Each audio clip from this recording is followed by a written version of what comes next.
Good evening, everyone. This is the select board meeting for June 23rd, 2025. It is 6 PM in the land use hearing room.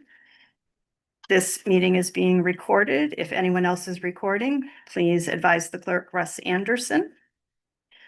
And we can start with the Pledge of Allegiance. And Mr. Perron, would you like to lead?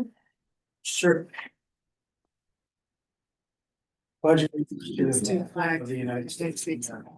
To to the republic which stands one nation, under God, indivisible, with liberty and justice for all. Yep. And is there anyone with public comments here today? In the room, none? You go see who he is and tell him that the chief's online. And is there anyone online with public comments? Looks like not. So before we jump into the agenda today, I need to apologize for a little bit of communication lapse on the setup of tonight's agenda. So we're going to move the joint meeting of the planning board back up to 6 PM where it was originally intended and posted by the planning board as well.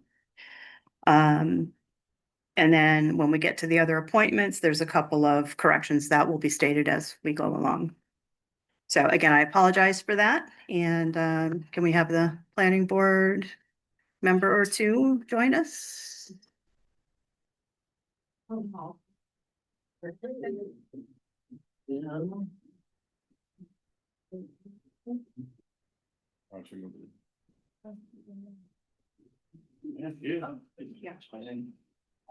Yeah, she just. She just. All right, and we need one more chair for our candidates. Oh, yes. Giovanni, you want to join us first?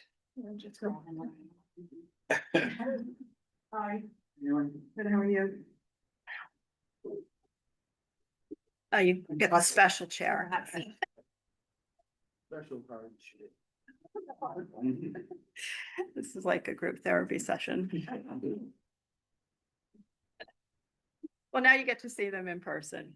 So some of us participated last week and had some back and forth. Do you want to open your meeting first? I'll open the joint meeting of the planning board and select board for the June 23rd, 2025. Introduce, if you want, Jessica Thoren, chair. Dave Skinner, vice chair. Diane Judd.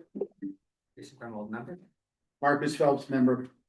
And we didn't do roll call for the select board, but let's start over here. Nicole Parker, CAO. Diane Gale. Doug Moglen. Russ Anderson. Nadine Signoni, Assistant CAO. Now we're all here. All right, so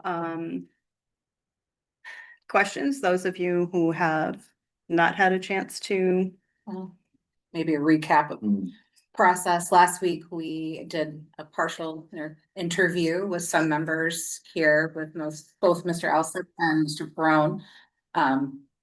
Since we now have our full board members here, including our newly sworn in member, Mr. Phelps, we have a chance here to ask some more questions if you want some more clarification and to do another set of votes if we so desire for either candidate. So, Mr. Vice Chair. I guess I'll first apologize for not being here last week, so I'm gonna apologize. It's kind of redundant or something that's already been talked about, but maybe just a minute or two of your background, if you would please, and why you want to join the planning board. I work down the street at Berkshire Bank. So my job requires me to read a lot of laws, rules, regulations, procedures. So I feel like that would be something that relates to this in some way, shape, or form.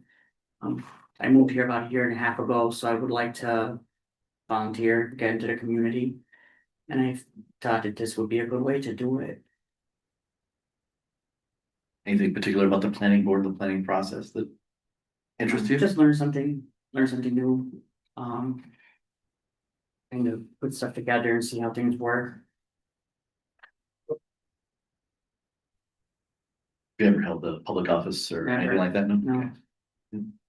Alright, I don't wanna monopolize the conversation, so if anybody else has something, feel free. Diane, did you have? Yeah. I have that. So as, you know, a board, we all have different opinions and we work together as a team, you know, when we're looking at the things that we're doing. How do you view yourself as part of that team? How do you include yourself? We listen and, take everything apart. See how it's supposed to be. Like if you're making something, you need all of the ingredients to make it, so you gotta see if you need this, if you need that. Cause if you don't have everything you need, then it's not gonna come out right. So, like at my job, if somebody doesn't have all the information, then we can't do their account or their loan. So I figure this must be something similar. If you wanna do a project, you have to have everything that you need in place to do it, to make it work. And are you comfortable asking questions if you're not sure about something? Because there's a lot to learn during the process. I know I had to. I started as an associate member myself. Mhm. So you do learn a lot along the way. Do you see yourself as someone who's comfortable asking those questions if you're unsure about something or confused Yeah. about something? You're okay with that? And that's what he's. Okay. And what would you do if you were faced with a conflict? So say it's something personal or something that you weren't comfortable with, would you be okay with speaking up and saying that and excusing yourself? Yes, Beautiful. Jason, I have no questions. Mr. Phelps. Should I ask you? Sure, the associate member is kind of viewed as a training area, so even though you've only been in Southwick about a year and a half, it's good to see some new person step up, to be interested in being on the planning board. It is a challenging job. There's a lot of thinking. Sometimes, the rules and regs may not suit you personally, but you pretty much have to go by that because it has to stand up in court if any of the decisions are appealed, and you would be involved in only the special permit decision making if needed. So, it's good to learn as you go. And, like you said, you were associate, Jessica was, so Dave too, so there you are. And Doug too. Yeah. Yeah, well, all of them. And Doug too. Yes. Select board members. Yeah, I don't have any further questions. Myself, I don't either from last week. Giovanni, Mhm. thank you very much for taking. the Is there, time. is there any, Second before you time. go, is there any other questions you had? Okay. Okay, Mhm. all right, great, Thank thanks. you. Mhm. Next, in the hot seat. Jason Perone. Welcome back. Hello, everyone. Hello. Jason Peron, One Noble Sea Crossing. Defer first, Again, vice chair. yeah, exactly. Apologize for not being here last time, so if this is redundant, so obviously you've been involved in government in town for a while. A little while. I guess what's motivating you after having, Just to stay involved, and watching the planning board meetings, and I find them, intriguing, first of all. I enjoy I would say banter and debate, that you guys all have, and like I said last week. Coming from that side of the table, it gives me a little bit more insight and, well, I wouldn't say so much knowledge, but yes, but knowledge. That other folks might not have, and gives me a different point of view that others definitely wouldn't have. As we've talked, I think I mentioned last week, I know you weren't here, Dave, the upcoming. Revamping of the zoning bylaws, I find that very interesting and intriguing. There's several things there that I think I could have some good input on. And, you know, those are my driving factors, and just to stay involved, you know, I really enjoyed sitting on that side of the table, but I just needed to take a step back because like a lot of people don't realize there's a lot more to that than people think. So, You know, and I'm just wrapping up a few things in my personal life as far as 2 or 3 years to go with my career, and I'm gonna stay involved one way or another. I guess I would ask a similar question as I did for him. How do you handle a conflict of interest? Oh, if it's a conflict of interest, you've gotta notify everybody that it's a conflict of interest, and then the best thing to do is just step away from it. You know, especially, I mean, as an associate member, like Marcus said, I don't want to be involved in any sort of special permit stuff or anything like that. Or a vote if needed, but I mean, that's what you gotta do in conflict of interest. If it's anything that's, you know, family related or your own related, if there's any sort of interaction on that level, you've got to notify everybody, you've got to step away. That's the best way to handle it, I believe. Jason to Jason. No, he's been public and I've watched some of the videos and stuff and. Oh, geez. That may not be good. Mr. Of course. Phelps. None for me. Now that he's No, eligible to have questions asked of him. Yeah. 30-day wait period. Yeah, I believe we're solidly in the clear now Yeah. on that. I didn't want to be party to an open meeting law violation last week, so I'm glad that everyone was able to reconvene. Plus, we got Mr. Spina here now, so we got that going for us. So, and Jason, this is it's gonna be interesting to sit on the planning board, especially as the associate and as Jessica can attest, and myself as having been on there as the associate for a while, and yourself as well. It's kind of a it's a good place to learn that board, and it's also sometimes it's a bit frustrating because your vote doesn't count except for when you're designated for a special permit. So you may sit through the whole thing. It's like being the alternate juror #1, right? You think you're gonna be okay with that? Oh, absolutely. I watched Jessica, she said she wants, the input from the associate member, as long as, I definitely don't want to get involved in something where I don't have any input. As long, as long as I've, I can at least speak my voice, even if it doesn't count, at least, there's that opportunity to do that.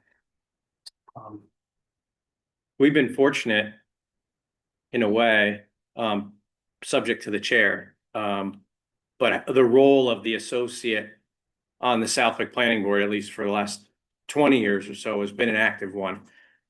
Some planning boards in other communities, it's literally you stay at home until they call you and say, hey, we're gonna need you Tuesday because, this guy's not here or that or the other, and you're not part of the discussion or a member of the board until they call you. And Marcus alluded to it as well. What we have done traditionally in the past is the associate is a participant in all facets of the discussion right up until a vote.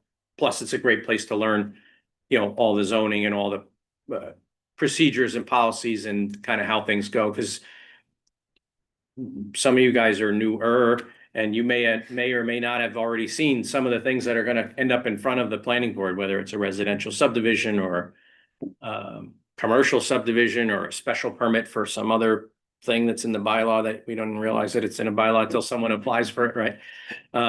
So it's good to get that experience rather than just being called upon. So being the associate it's a great spot, and it's also a great spot for someone. In my opinion, it's a good spot for someone who wants to learn and then eventually potentially run to be on that board or fill a vacancy if it also occurs. So. I don't have any other questions other than, and I did mean to reach out to you. I just wanted to be upfront. I didn't want to bring this up last week because of the timing of everything, but now that we're out of that window, I'm glad that we're able to kind of restart and redo this whole thing as a kind of a do-over. I wanted to be here in person anyways, it was more important. So, good. Russ, Madam Chair, if I may. Yes. I just wanted to reiterate that the clerk has certified that the parties do not need to be contacted when there is a vacancy on an elected board.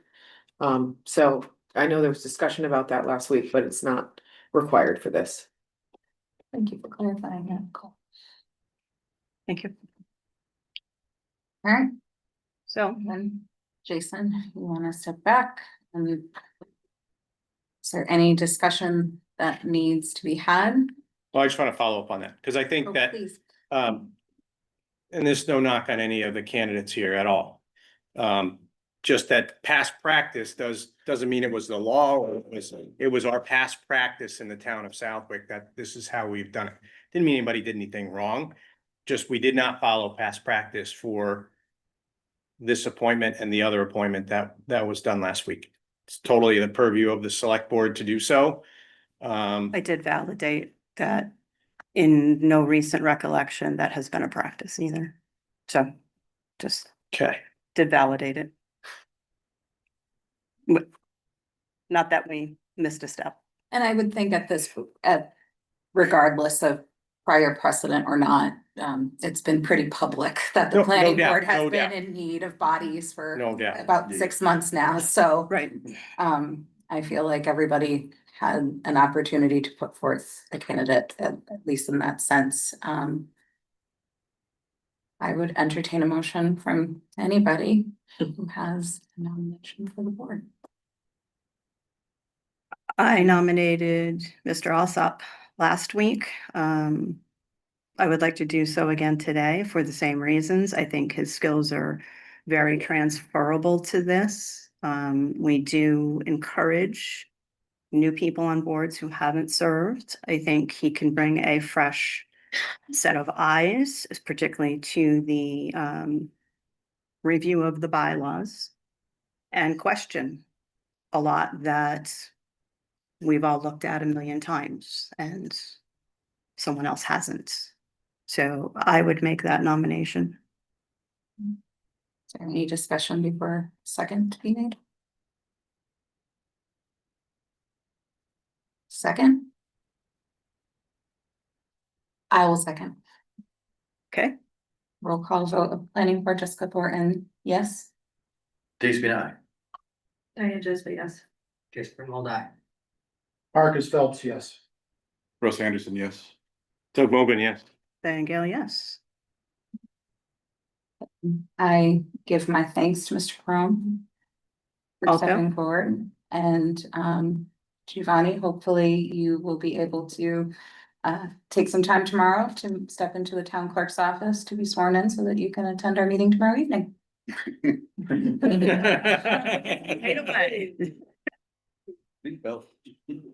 Okay, thank you very much. Thank you, Jason. We'll hear from you again shortly. Okay, With that, I'd like to adjourn the planning board portion of this evening's meeting. thank you all. Second, Second, roll call vote, Jessica Thornton, aye. Dave Spina, aye. Diane Jasper. Jasper Mulder. Marcus Phelps, yes. Russ Anderson, yes. I don't think we voted. You have. As much as we're in favor. We leaving out? Nice try. Thank you all. Thank you all. Congratulations. All right. I don't know. Nadine has a question on order of the interview for if that's next. Yes, Okay. yes, Are we back on? yes, we are.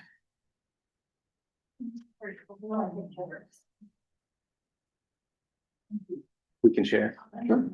I'm left-handed. I can see. Perfect, this is gonna work out. Here, I have it on the screen. I have it up here. I'm good. There you go. He's left-handed. I'm right-handed, so we're gonna work. I'm surrounded by lefties. Careful. I've always been right. I don't think he knows that to come in. No, I was just gonna make sure you didn't need anything. Oh, sorry, Jess. I told him he was fine. Hold on 3 times. Twice, at least twice. Probably too long to home. So this is Kyle Bouchard. Comes to us with years of experience as a medic and certified firefighter 1-2. And he's interviewing for a full-time position in Southwick Fire. Hello. Welcome. Welcome. Thank you. Okay, so we just got a couple of 9 questions for you, and we're just gonna go around the table with those. Okay. First, thank you for coming in. Can you just give us a little background on yourself? Okay, so my name is Kyle Bouchard, as she mentioned, 34 years old. I have 2 boys, a 15-year-old and 2-year-old.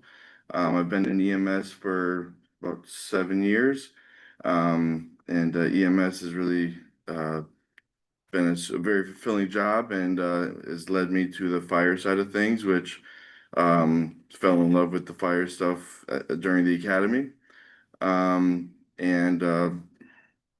looking forward to this opportunity. Okay, thank you. Middletown's a hike. Yeah, it's like 50 minutes. I work in Hamden, Mass as a paramedic, so it's actually a little bit, it's about the same.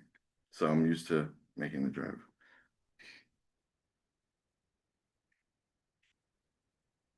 Jim, Or you want me to go second? yes. Can you give us an example in which you had to work as a team in order to achieve a common goal?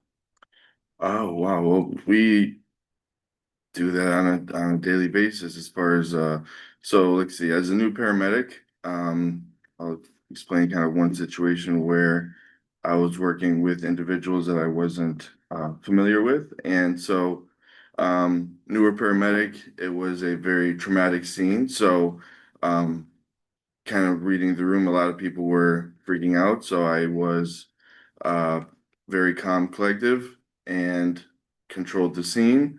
Um, Later when we did the debriefing, the officer said that I did very well, so that's why I'm bringing that part up. And so I had to delegate in a professional manner to a lot of volunteer, police, fire, and then my brand new EMT partner. So that was one that kind of sticks out in my mind where really had to work as a team to make sure the scene was safe, then provide patient care and patient transport. We had the firemen drive while we worked in the back. So one example of kind of taking control and working as a team. Excellent, thank you. What is the most essential duty of a firefighter? Life safety, as far as making sure myself and my team and the citizens' safety. Like, What is your greatest strength or ability that you will bring to Southwick Fire Department? I would say I try to stay positive all the time, and always try to kind of bring that learning atmosphere, so positive learning atmosphere, and been hardworking ever since I was young, working in tobacco fields and Enfield where I grew up, and yeah, so hardworking, positive learning atmosphere. Thank you. In your opinion, what's the most important issue confronting firefighting in 2025? And you can expand that to EMS if you'd like. Yeah, I would say education as far as all the way down from the elementary schools all the way up to senior citizen as far as making sure that you're keeping those fire alarm the smoke detectors, uh, batteries are good, CO, that the batteries are functioning and they're where they should be. And as far as the EMS side, I feel like a lot of people kind of put things off until it's too late. So I always try to educate as far as, people say, oh, this has been going on for a week or two, just try to educate on seeking care earlier. So yeah, I guess education, just education in the fire and EMS side.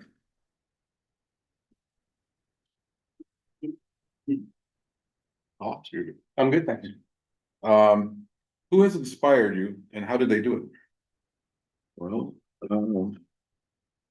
I would probably say number one is probably my father, just because he's been around my whole life and very hardworking.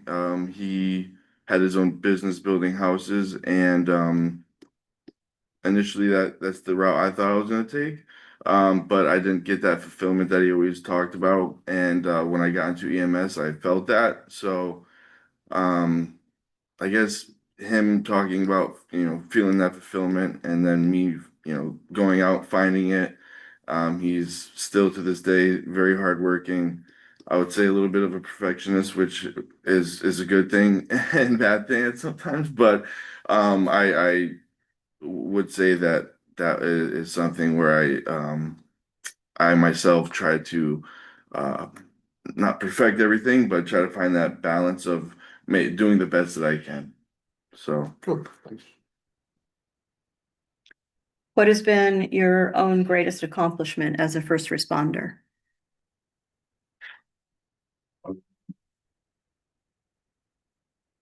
Well, I mean, there's many people that I help, but one that sticks out in particular is um, a child that had a traumatic, I don't want to go into details, but he had a traumatic event.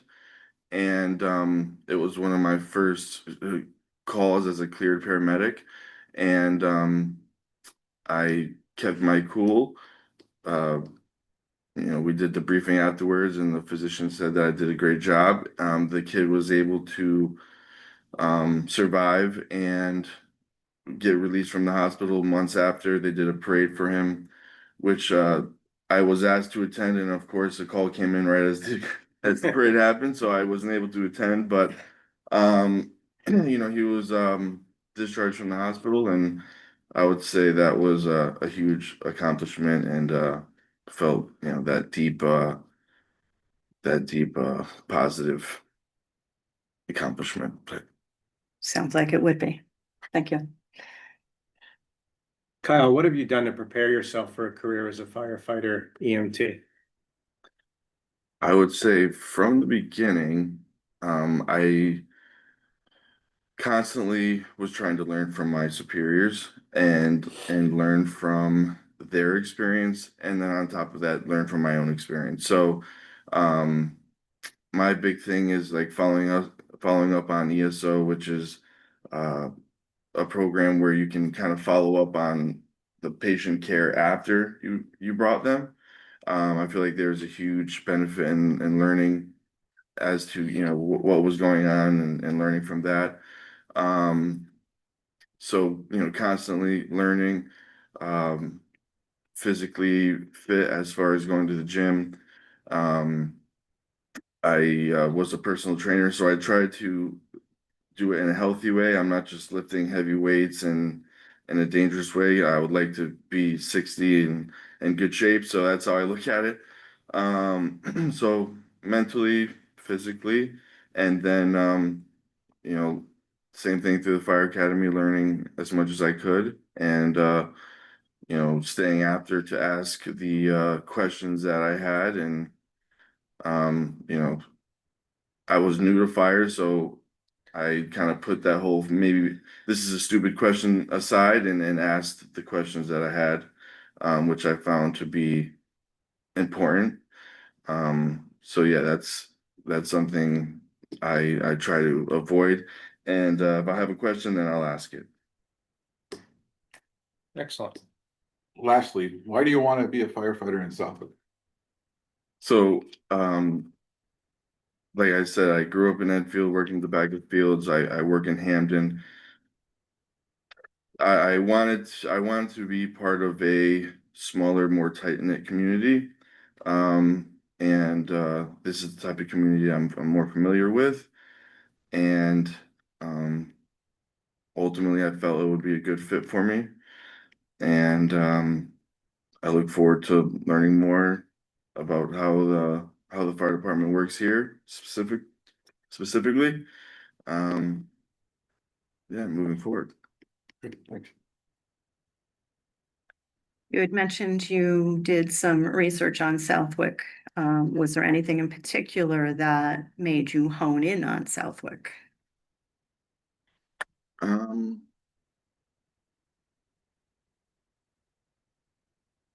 I mean, I know we're all lovely, but. There was nothing specific that jumped out on me.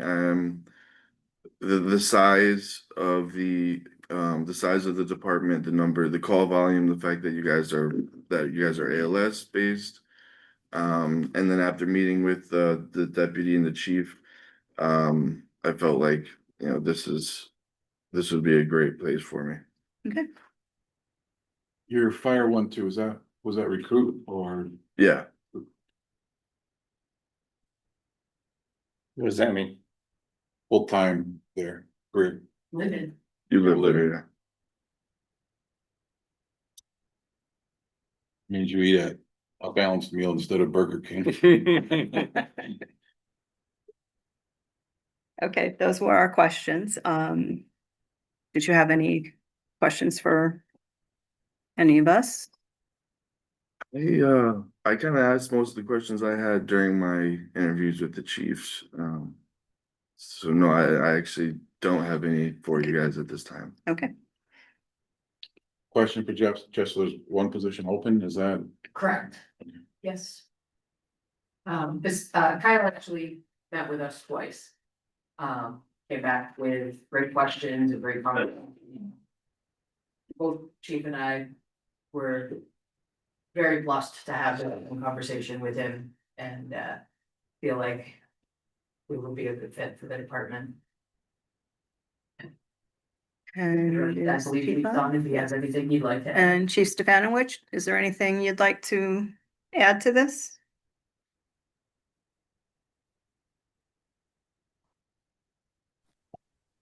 Here you go. So good afternoon. Again, as the deputy mentioned, Kyle came to us with 2 interviews, and we had a very unique opportunity to meet with him and find out quite a bit about him. And I think we both agreed, and anybody that would meet him would agree that he's going to be a good fit. Kyle is experienced paramedic. He has a very good reputation in the industry. And that speaks volumes for anybody coming to us. So I think it's a good opportunity that's presenting itself to Southwick Fire. Thank you. Any other discussion? No, for me, thank you. Would we like to have a motion to appoint Kyle Bouchard I'll as make a a motion to appoint Kyle Bouchard as firefighter colonel. full-time firefighter paramedic? I'll second the motion. Roll call vote, Diane Gale, aye. Doug Mogul, yes. Russ Anderson, yes. Okay, you're in. Thank you. Subject- No. It shifts at midnight. It's drill night, you better. there you go. You're gonna change it, Mike. Congratulations. Thank you very much. Nice meeting you. Thank you. Thank you. Like your confidence. Thank you. You're gonna see a lot of. Congratulations. Thank you. Thank you. Couple weeks. Okay. Well, That's what Doug calls yada yadas. All the yada yada. Subject to. Subject to. Thank you for Thank you again. taking the effort. Welcome. Thank you. Thank you. Also, I want to thank the board as well too. I know we've been going through quite a few interviews recently, but we're in a very good place with a great team. And thank you again. Have a great night. Thank you, Chief. Thank you. Okay, then we have Randy Brown to discuss some annual bid awards for DPW.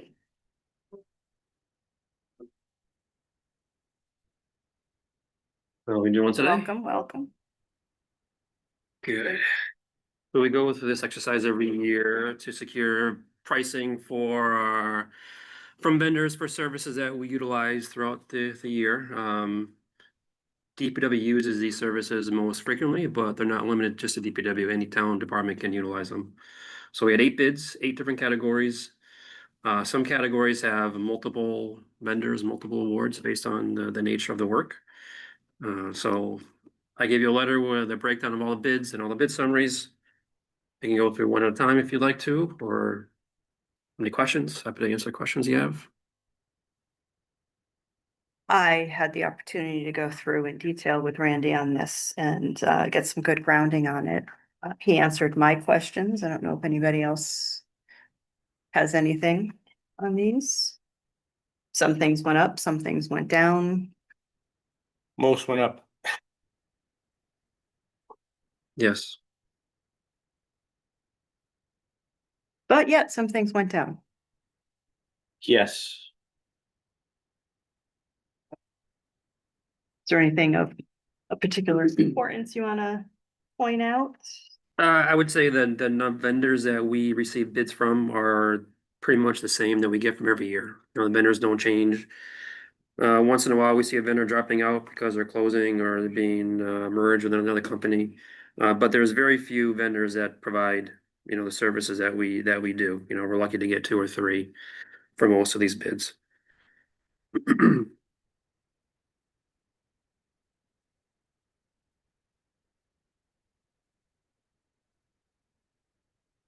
Big range in some of them too.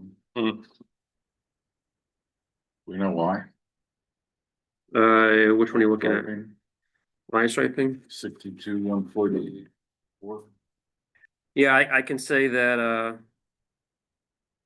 oh, you know what, that might be, and, yeah, I didn't recognize that. It was 60.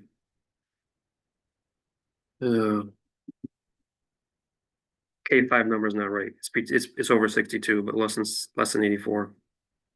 My apologies on that. I can update that. But we've had those 3 vendors been on this project in the past. Same vendors. And is it, you always select the lowest bid? Yeah, unless there's a really good reason why you should not select a little bit, correct?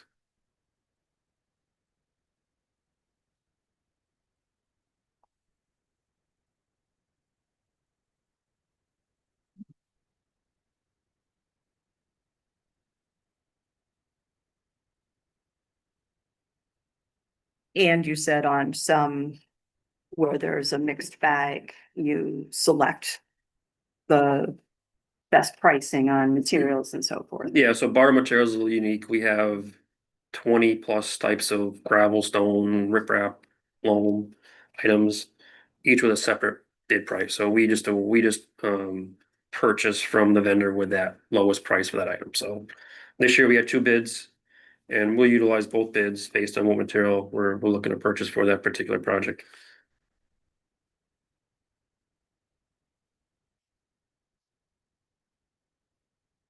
On the tree work.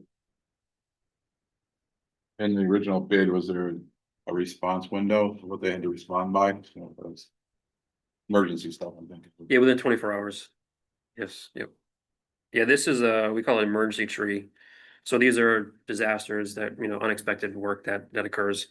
We do go up to bid for specific tree work once, twice a year.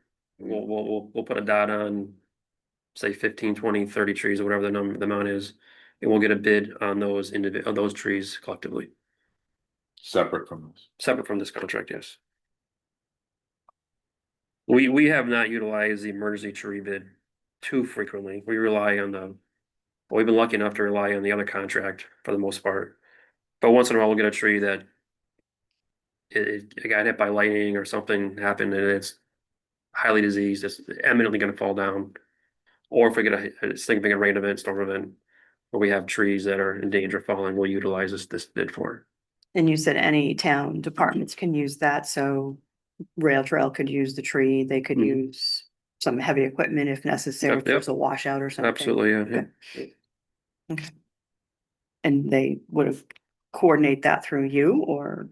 do I they would- Direct, If it's another department head, I would tell them, here's the contact information, Tell 'em. coordinate, here's the bid pricing and coordinate with what you wanna from the vendor.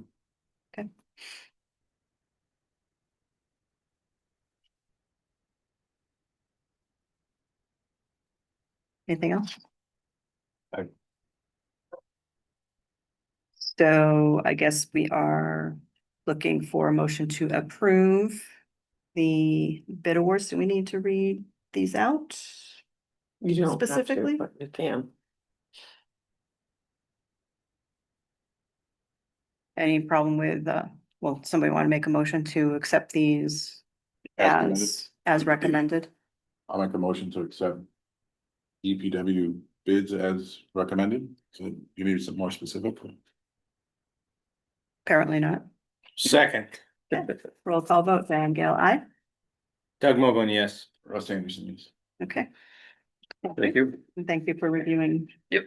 Prior year as well. Okay, then we're gonna get into some other appointments, but before, the first one is Southwick Emergency Management Agency.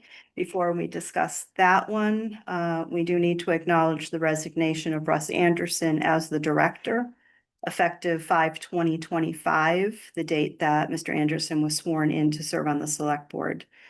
Any remaining SEMA stipend will be prorated to 5/20/25, since there is a Southwick bylaw prohibiting any select board member from holding another elective or compensated position.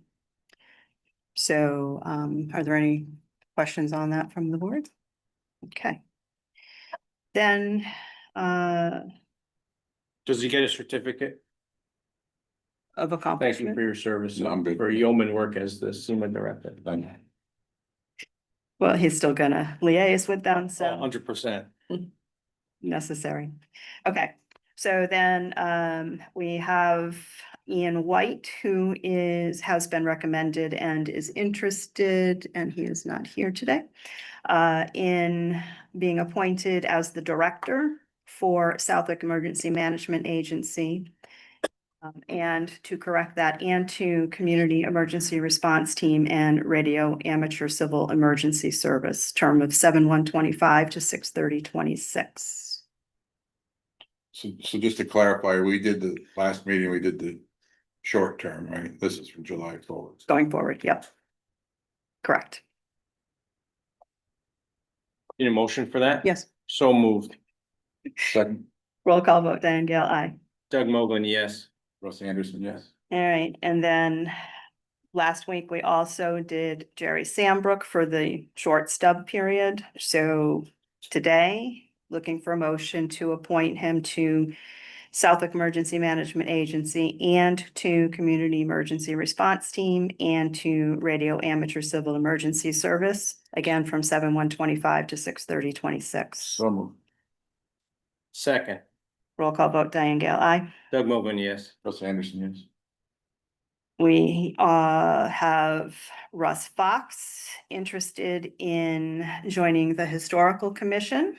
Thank you, sir. Do you want to say a few words about that? Well, I always had a great respect for history. I spent several years getting ready for our 250th. You know, we have the 250th for our country coming up. And I also being pressured by members of the Historical Commission to come forward. You know, so said that I would help them out. I was going to mention you had a strong backing from the chair, so. I would be remiss if I didn't also point out that being a member of the greatest class that ever graduated. Class of 1975, celebrating their 50th anniversary this year. What's the second time? I was told not to say that by the chairman of the Historical Commission, so I just had to. Just means we're getting older to historical. I was gonna say, Figure out how to not Yeah. go there. I wasn't gonna do it. And you also have a degree in history, Well, which this is is one of my majors, great. American history, you know, so I keep going with it. I'd like to see the Historical Commission. We've had a fantastic, over the years, fantastic group of people. We're very lucky. We also have a historical society that operates in town. They do a tremendous job. But now as you get older, I'd like to see some of the things from the 60s and 70s, maybe the earlier 80s, kind of preserved. Things like, what Russ remembers when probably 80 or 90% of the roads in town were dirt roads. And in 2 years, we put down stone and oil and more stone and paved 80% of the roads in the town of South. Might be going back to that. Right. That's where a lot of these roads, the base of these roads are. And that's why Randy has to do so much work to restore them. It's things like that. Someone gave me a book. I don't know how it ever left the town of Southwick, but I did turn it into the town clerk, Michelle Hill, before she left. And it was a recording of all the permits issued by the select board from the thirties to World War II, the end of World War II. Written, you could tell when they had a different secretary, how many years. But it was amazing when you read the things that permits to have races on Congamon Pond. And the fact that we must have 50 gasoline stations in the town of South. Just things like. It is amazing.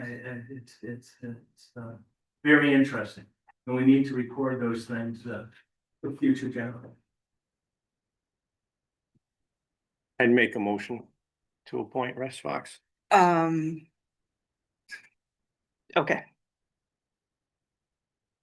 Second. okay, roll call vote, Diane Gale, aye. Doug Mogul, yes. Russ Anderson, yes. Okay, thank you, sir. Appreciate it. Okay, then we have Cemetery Commission Graves Officer from Jean Thoreau from 7/1/25 to 6/30/26. So moved. Second. Roll call vote, Diane Gale, aye. Doug Mogul, yes. Russ Anderson, yes. We have two members on the Conservation Commission, Andrew Reardon and Kevin Solak, for the term of 7/1/25 to 6/30/28. These are regular members.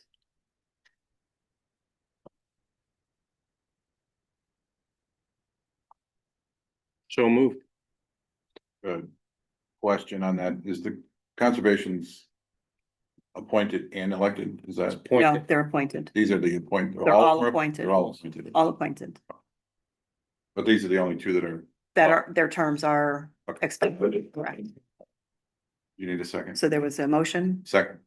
roll call vote, Diane Gale, aye. Doug Mogul, yes. Russ Anderson, yes. And Lake Management Committee, we have two associate members, which are a one-year term. Rick Wylot and W.K. Phillips Jr. from 7/1/25 to 6/30/26. So moved. Second. Roll call vote, Diane Gale, aye. Doug Mogul, yes. Russ Anderson, yes. Lake Management Committee, regular member Paul Yocum, we did him for a short Yeah. step period as well, so this is now for his full three-year term, 7/1/25 to 6/30/28. So moved. Second. Roll call vote, Diane Gale, aye. Doug Mogul, yes. Russ Anderson, yes. Okay, then we have the remaining Southwick Emergency Management Agency, Community Emergency Response Team, and Radio Amateur Civil Emergency Service. Annual term 7/1/25 to 6/30/26 for the members Keith Stromgren, Aaron Carroll, and Charles F. Darling.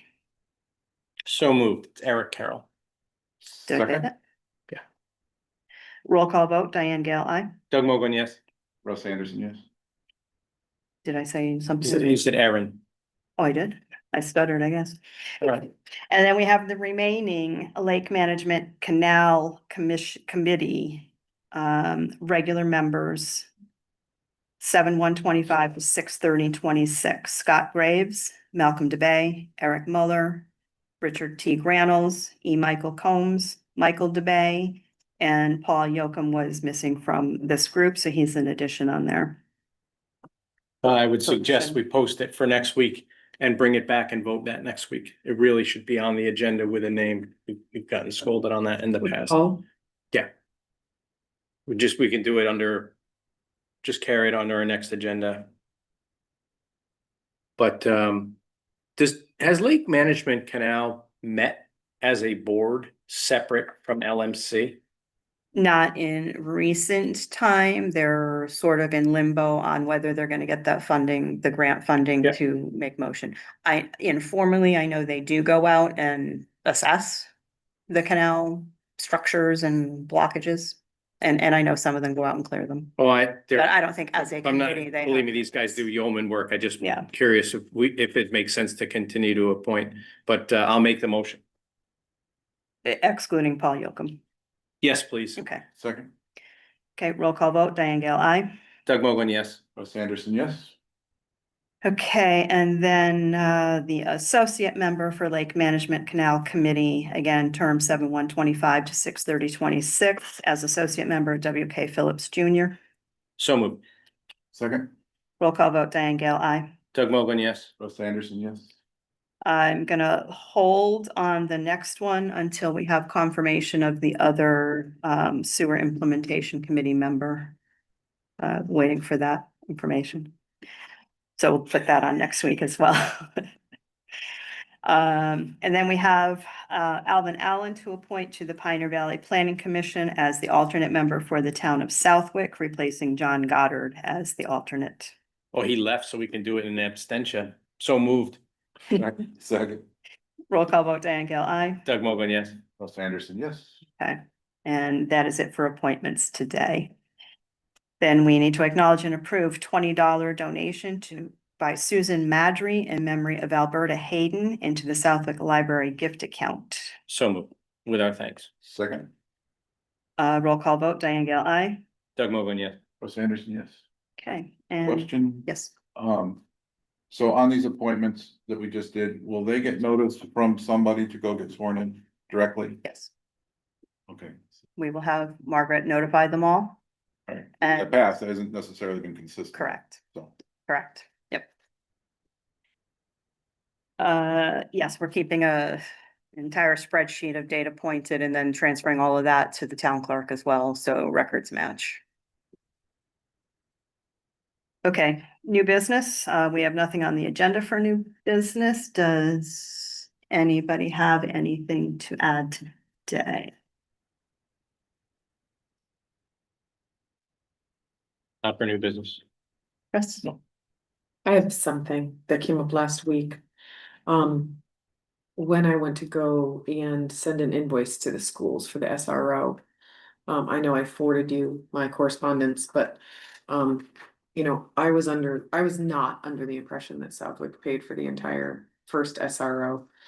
Or how this process works and how I should, you know, redo this invoice, or, you know, we want to do it by the end of the month, and I'm just curious really on how this all came to be, to a, you know, a real conversation here with all of us. And how Southwick is responsible for the SROs over at the schools, on top of our 85% assessment that we get every year. So this is a bonus for them. And now we're starting to pay the out of district students. I know it, I sound like a person that hates the kids, and I don't hate the kids.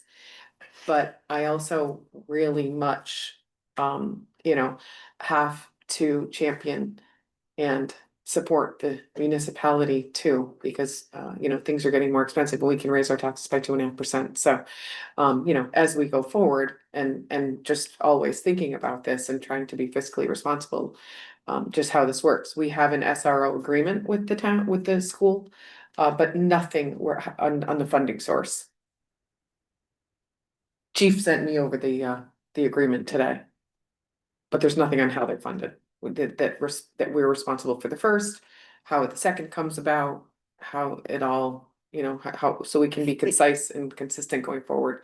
Even for the original, there's no, There's just nothing that Working identifies on- where the funding comes from. It's just kind of the responsibilities of the SRO. It's under state law that you have to have that MOU, I think, because how the MOU came about. I can give you a little color, best as I know. I don't know the exact year that the SRO came in. I believe it was ahead of 2015 though. But in every year since at least 2015, by policy, by voting on the budget, the town of Southwick has fully funded that first SRO. And last year, yeah, it was last year, there was discussion from the school committee chair predominantly, and the previous police chief with support from the community to add a second SRO. And there was a lot of discussion about how you fund that second SRO, and we agreed via policy and the budget that that second SRO would be funded according to the existing school formula. There was some, I know we had some, I don't know if it came in front of the board or not, but we definitely had some informal discussion. Myself and the former police chief and the school committee chair for one talked about, okay, we'll put both SROs into the formula. I go, well, we've always supported that first SRO. School safety is something that you don't bargain with and you don't mess with, and I didn't want to essentially take a flyer that they wouldn't want to fund that first SRO if they decided not to fund the second SRO if we put that whole thing together. So we left the funding formula that's been in place since the day that SRO was placed in the schools in place. It's my opinion that, first of all, I don't know that the savings would be anything more than de minimis, mostly because you've got the time that the students are in school. We're already paying 85% of it. And you're gonna get into the weeds over that amount of money, and you're gonna get into discussion about, when is that officer belongs to the school or belongs to this person, belongs to the Southwick Police Department. Of about 150 to 200 things that keeps me awake at night, school safety is in the top 5. And I for one would not be one to, that SRO position. I think it was great that we're able to add that second SRO. We have a large campus to cover. And having those 2 SROs goes a long way to making our campus even safer for the students and faculty. And I, for one, I think that I don't think there's any need to alter it. We've gone in front of the budget process every year, through the budget process, through the police department, then through the budget hearings, then through the town meeting, where that budget is voted on and adopted, and that ratifies the policy as set forth by this board and the finance committee to pay for that officer. If we want to have the discussion, we certainly can, but it's done for this upcoming fiscal year. It was in the budget and voted on in the budget. And we can certainly have, a vigorous dialogue on it for next fiscal year if you'd like to. I'm personally going to tell you right now, I'm opposed to it. I like the funding formula that we have for it. And I believe we're being more than, I think it's reasonable the way we're funding the second SRO. But I would just leave the first SRO alone, and continue on our present course. But there's no discussion in the documents about how the second one is funded either. No, I think there was just discussion that it would be the formula that the schools have, whatever percentage it is, and minus training. And so I had responded to the business manager, and, I'm kind of questioning, why wouldn't training be included? You clearly want a trained officer. You don't want somebody who's untrained. So I feel like that's part of the whole package. So there's, neither of us really know that answer and why that was decided on, as Nick is new and as am I for the first year. And the invoice that was sent over was for $129,369.52, which was each officer for 183 school days. So again, unbeknownst to me, I sent the invoice for one of them was $64,286.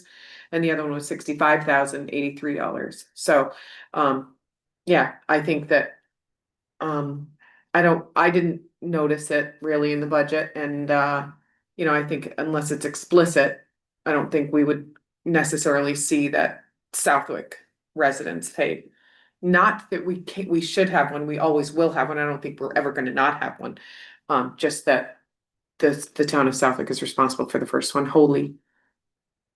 And who's responsible for the second? It should be the formula that between the 3 towns, so. Should be, but it's not, is that? Well, I think it was the discussion that it would be. I don't think that anything came to fruition. I know I wasn't involved in any of those votes by the school committee. Or whoever made these decisions, each town. And so it would be one of these officers, the second one, divided by the percentage of each town formula, and then minus the training days, which I don't know. I don't know if they were training for SRO specifically, if they're training otherwise. I feel like it's a package, but. I guess, is there a written document on the second SRO? That's my question. Or are we relying on the first one? Chief? So as far as the both of them, the original one, Nicole and I talked earlier, my recollection of that was. The town picked up the full cost of that basically to ensure stability there where the school couldn't come in at budget time and say, we're gonna knock the SRO. Out of the budget, we don't have enough money, then we've got a guy who's unemployed. The second one, that was supposed to be some form of formula. Like Nicole said, between the three towns where it's a certain percentage based on population. There is nothing in writing that I'm aware of, so I think we obviously need to get something in writing for this. That addresses the percentages and also What's the included? fallback plan as far as what happens if the state says you no longer need one, or you will not have one, wherever the story may be, when that position could be eliminated. But also what's included in the cost. True, and I mean, And I a very agree with good you, point was training that is the part of towns, it. I mean, the schools are in our town. And so, collectively, I think everybody thinks it's important to have a Southwick officer there. As it is in this community, so I don't know how much weight that holds on, the compensation part. The other issue of the compensation too is. Say the officers in the school and that officers are earning sick time, vacation time, holidays, all these things. They're gonna be earned mostly through the school year. Now, summer hits. They were earned there, who's paying those? Holidays, vacations, sick days. The vehicles that we insure, I mean, I think there's just a lot to be discussed. However, if I should talk to the superintendent and maybe get the towns together with the school committee, how you wanna.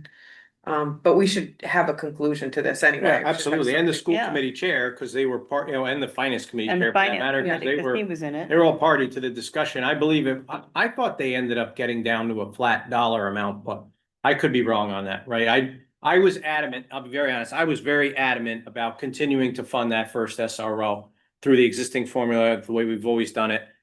And then that the second one would go through the formula, and I frankly didn't get into the weeds on how that was going to be done. So we'll have to talk to Mr. Stevenson on what was agreed to there, and maybe we should put that to writing. But for the, and then if we want to have a discussion in outlying years as we go through the budget process on how you want to look at the first one, but my other concern is that is kind of what Chief alluded to is I don't want that first SRO, no matter what happens, to be subject to basically the budget process and then go, the school budget process and then going, oh, we need to cut 8 positions. By the way, one of them is that SRO. To me, it's untenable and unthinkable, but if that were to happen, we would be powerless to almost, unless we went back and put it back in our budget and hired for it and put it back in, or, took over that spot. So I want to make sure that that's one of the reasons why I've always thought that first SRO is, as a funded position in the Southwick Police Department through our budget process is the best way to get to that goal. The other thing to keep in mind too is with the police reform that came through a couple of years ago, prior to that, it was required that you have an SRO in the school. That changed to they can request an SRO in the school. So there's nothing that says that we have to provide them with one or they have to have them. They're choosing at this point to have those positions there. And what you prepared on your invoice, did that include overhead benefits? No, oh, yeah, It it was- included it their did. benefits, yeah. Okay. I have the breakdown of their entire cost.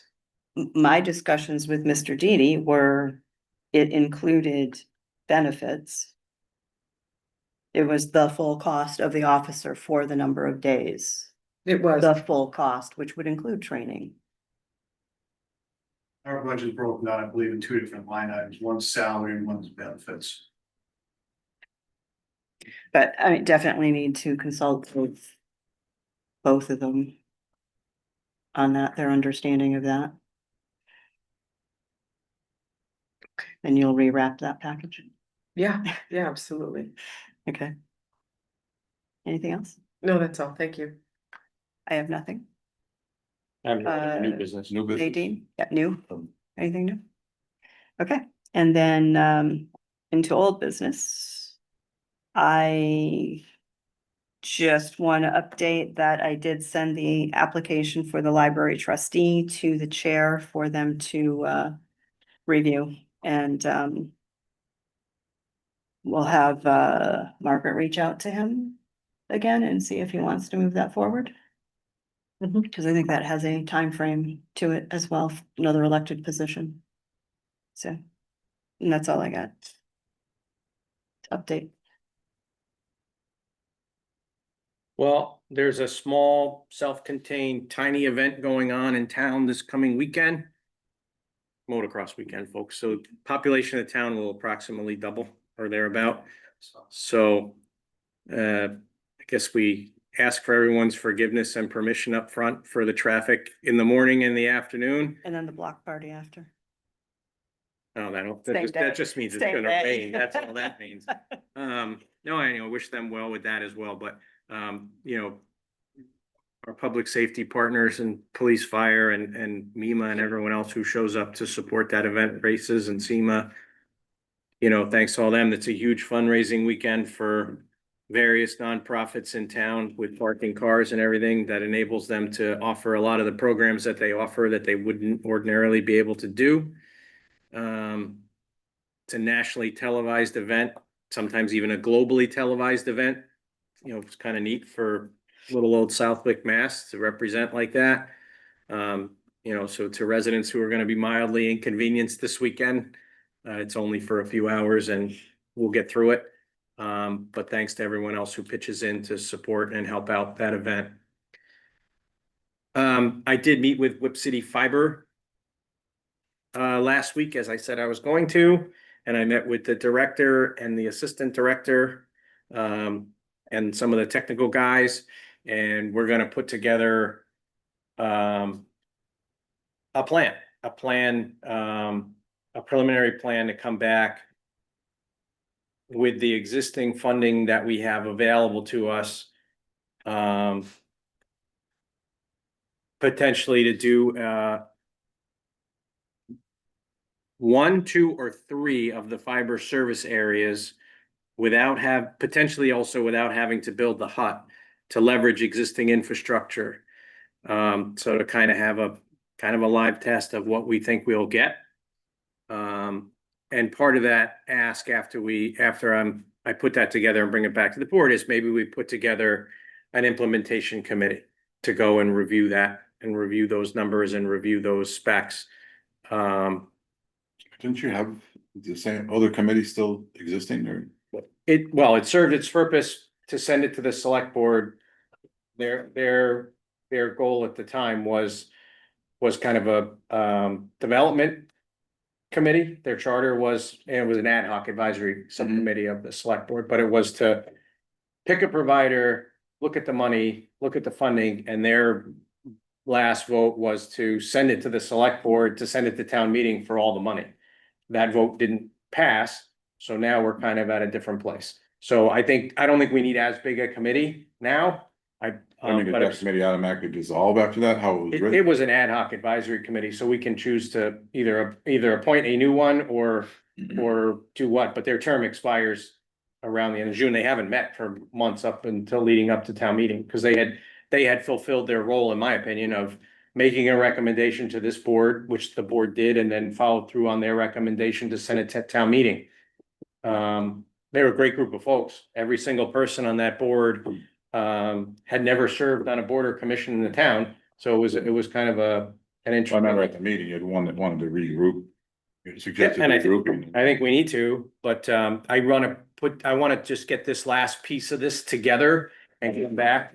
I really wanted to reach out to Whip City and have a discussion with them to see if they're even interested at this point in having any kind of development, given them up, of a much smaller scale or potentially a much longer drawn out build out, because a lot of the financial projections are based on today's cost of that infrastructure. What is that? And if this, if Ms. Gale and everyone else who had their reservations about it, now this project goes out 5 years, I'm certain it's not the same money it is today.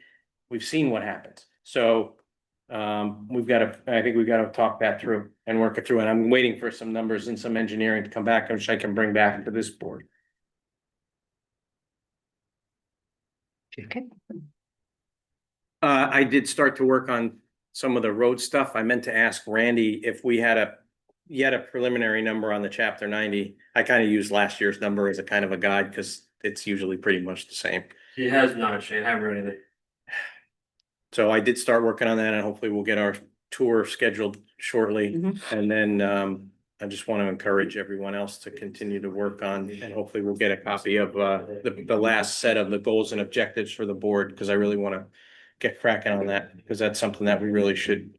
What is focus on. that? Actually? It's kind of, you alluded to it, it was a great segue to the conversation was, the master plan is kind of an overarching thing for the town, pie in the sky. Nice to, if we can all work together to get there, it'd be great. But we also need to have our own goals and objectives for the select board. Some of them are basic blocking and tackling. Others are kind of longer range projects for this board or for the town that we'd like to see implemented or undertaken. And everyone has kind of their own take on that, but we usually have a list that we all agree on as a set of goals and objectives, and then we kind of prioritize those so that we have, direction to go. We all had big things last season, so we kind of didn't revisit the goals and objectives because we were all on different tackles. So it needs a refresh.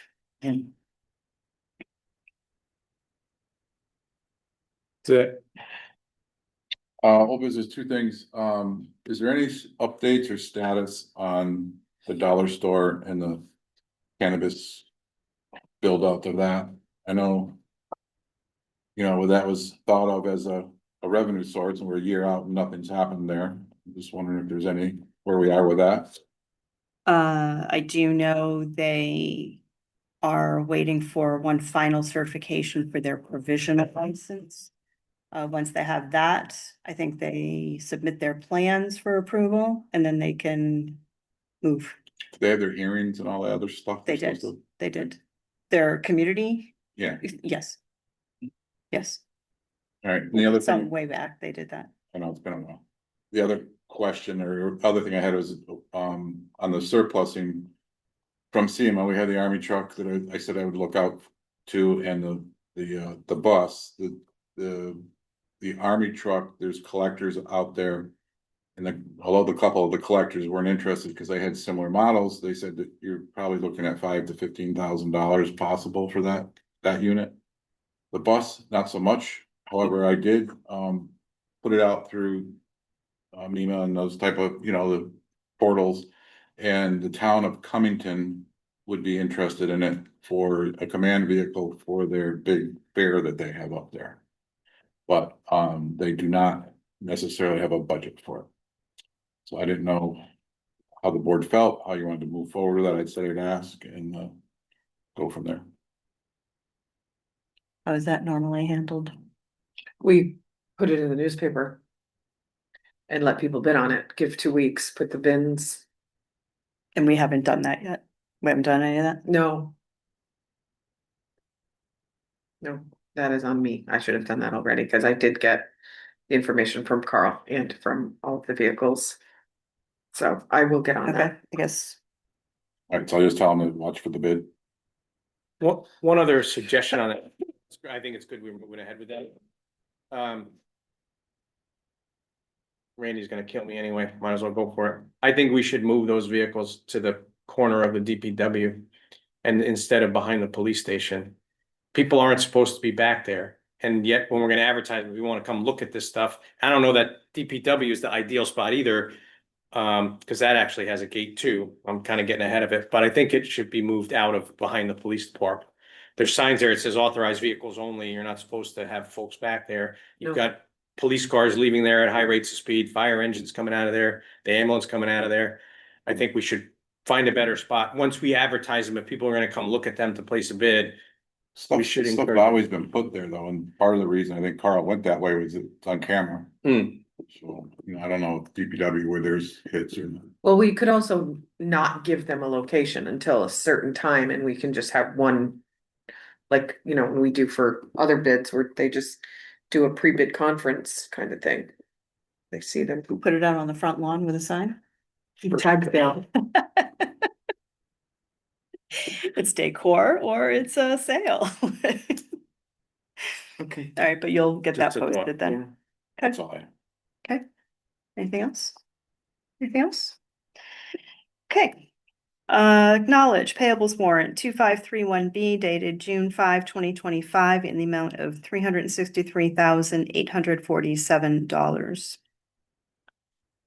And then we need to acknowledge and approve open session minutes from June 2nd, 2025. So moved. Roll call vote, Diane Gale, aye. Doug Mogul, yes. Russ Anderson, yes. And acknowledge and approve executive session minutes from June 13th, 2025. Pass those. Oh, I'm sorry. You have to train. Take one, pass it down. Even.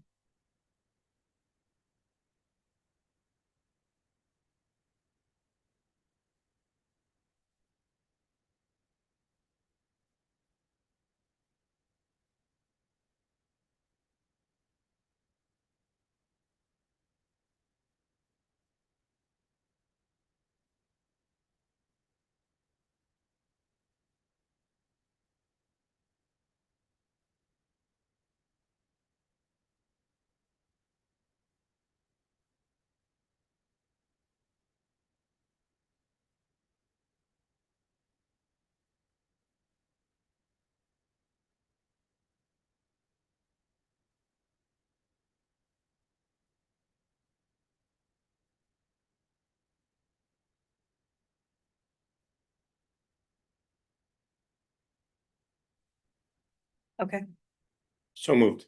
Second. roll call vote. Diane Gale, aye. Doug Mogul, yeah. Russ Anderson, yes. Sorry, I read those very carefully. Gotcha. Slower. Let's see. Okay, then, we are going to move into executive session for Mass General Law, Chapter 21A2, to conduct strategy sessions in preparation for negotiations with non-union personnel, or to conduct collective bargaining sessions or contract negotiations with non-union personnel. 3, to discuss strategy with respect to collective bargaining or litigation if an open meeting may have a detrimental effect on the bargaining or litigating position, the public body and the chair so declares, and not to reconvene in public session. Motion to go into executive session? So moved. Second, roll call vote, Diane Gale, aye. Russ Anderson, yes. Okay, thank you.